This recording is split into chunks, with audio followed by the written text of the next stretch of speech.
हमारे चैनल को सब्सक्राइब करें और नई अपडेट्स के लिए घंटी के बटन को जरूर दबाएं।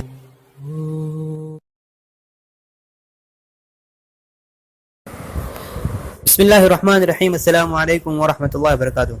नाज़रीन इकराम, आप देख रहे हैं जमजम ग्राफी, गुजरात फाइल्स, पसे पर्दा हक़ाइक़ का इंकिशाफ। इसका सिलसिला जारी है। आइए देखते हैं। सवाल: क्या चक्रवर्ती वाकई इतना मुतनाज़ शख्स है, यानी जिसके बारे में इख्तलाफ किया जाए, जिसके कई चेहरे हों? जवाब: देखो, चूंकि वो पुलिस का सरबराह था, लिहाजा जो कुछ भी होगा इल्ज़ाम उसके और दाखिला डिपार्टमेंट के ऊपर ही आएगा।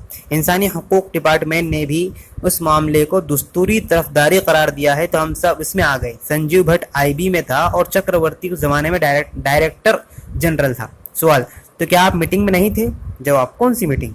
सवाल: जाहिर है वही मुतनाज़ मीटिंग जिसमें वज़ीर आला ने अफसरान और नौकरशाहों से कहा था कि फसादात पर काबू पाने के मामले में सुस्त रफ्तारी से काम ले, यानी उसको थोड़ा ढील देते जाएं। जवाब: हाँ, मैं वहाँ उस मीटिंग में मौजूद था, मैंने तुमको बताया ना। जवाब: तो SIT ने आपको नहीं बुलाया? जवाब: अरे हाँ, उन्होंने मुझे बुलाकर बहुत सवालात किए, इसीलिए तो चक्रवर्ती ने कहा था कि उस मीटिंग में हम सबको फंसा दिया। चक्रवर्ती भी उसी मीटिंग में था।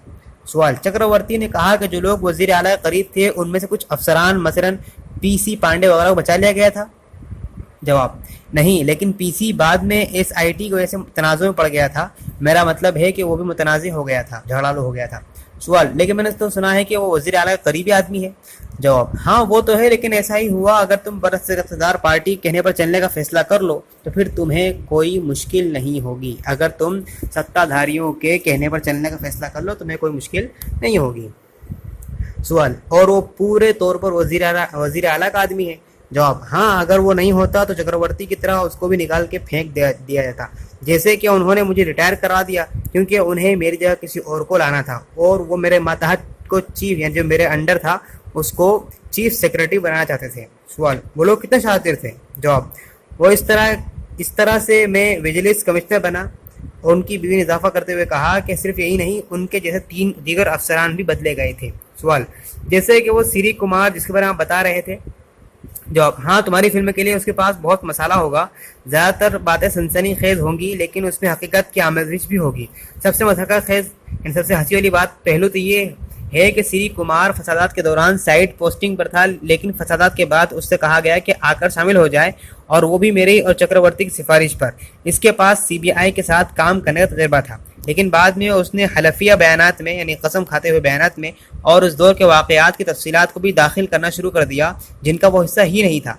इस तरह के कुछ वक्त के बाद उसको बदल दिया गया। दरहकीकत वज़ीर आला उसको मुअत्तल करना चाहता था, लेकिन हमने उससे कहा कि ऐसा ना करे। ऐसा लग रहा था कि वो प्रेस के लिए ज़्यादा काम कर रहा था, वो प्रेस को खुफिया तरीके से चीज़ें भेजता था। सवाल: लेकिन वज़ीर आला पर इतने निशाने क्यों साधे गए? क्या इसलिए कि वो BJP के साथ है?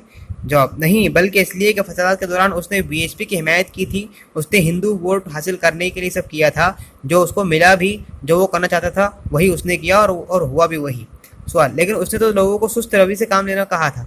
जवाब: इस तरह की बात वो मीटिंग में नहीं करता था। ऐसी बातें अमूमन वो अपने लोगों के से कहता था। अपनी बात वो BHP तक पहुंचाता और फिर वहां से उसकी बात टंडन जैसे दीगर अफसरान तक पहुंचती थी, और बतौर अफसर तुमको जैसा कहा जाए तुम्हें वैसा करने का इख्तियार होता है। सवाल: चक्रवर्ती ने हाँ में हाँ नहीं मिलाई? जवाब: सिर्फ हम लोग ऐसे थे जिन्होंने बस अपना काम किया। मैंने उनसे कहा कि जब हम फोर्स में आए थे तो हमारा मकसद लोगों की खिदमत करना था, बरसरे इक़्तिदार पार्टी की खिदमत मकसूद नहीं थी। सवाल: तो फिर और लोगों ने ऐसा क्यों नहीं किया? जवाब: क्योंकि उन्हें खेल खेलना था, उनका एक मकसद था जिसके लिए तुमको समझौता करना होता है। चक्रवर्ती जैसे लोगों को देखो, उनकी न तो तरक्कियाँ हुई और न ही उन्हें बैरून मुल्क भेजा गया, लेकिन फिर भी उन्होंने वो किया जो उनका ज़मीर कहता था। सवाल: उस मुतनाज़ मीटिंग के बारे में बाहर के लोग को कैसा पता चला? जवाब: ये वज़ीर हरीन पांड्या वहाँ पर मौजूद था, प्रेस को सबसे पहले इसी ने बताया था। जवाब: सवाल: उस मीटिंग में कौन लोग थे? जवाब: CS, ACS, दाखिला सेक्रेटरी, DGP और दीगर अफसरान।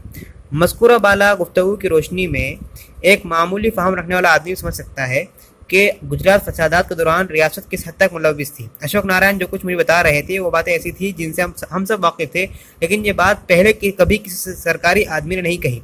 ऐसा आदमी जिस पर गुजरात फसादात के दौरान सबकी नज़रें लगी थी।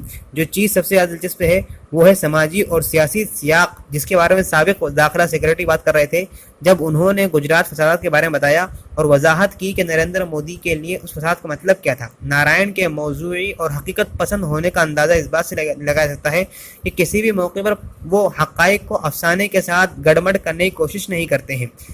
جس طرح سے سری کمار نے اپنے حلفیہ بیانات کو میڈیا کے سامنے افشا کیا، اس کے بارے میں بھی انہوں نے اپنے خدشات کا اظہار کیا۔ وہ اس میٹنگ کے بارے میں بات کرتے ہیں جو گجرات کے فسادات کے دوران گاندھی نگر میں ہوئی، لیکن کسی موقع پر بھی اشارہ نہیں دیتے ہیں کہ مسلمانوں کے خلاف پل پڑھنے کے احکامات وزیر اعلیٰ نے جاری کیے تھے۔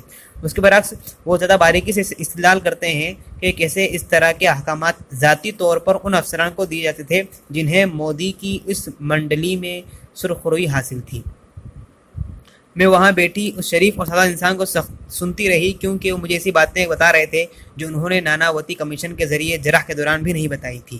بی جے پی کی شہ پر وی ایچ پی نے بند کا اعلان کیا اور اس طرح سے اس کی شروعات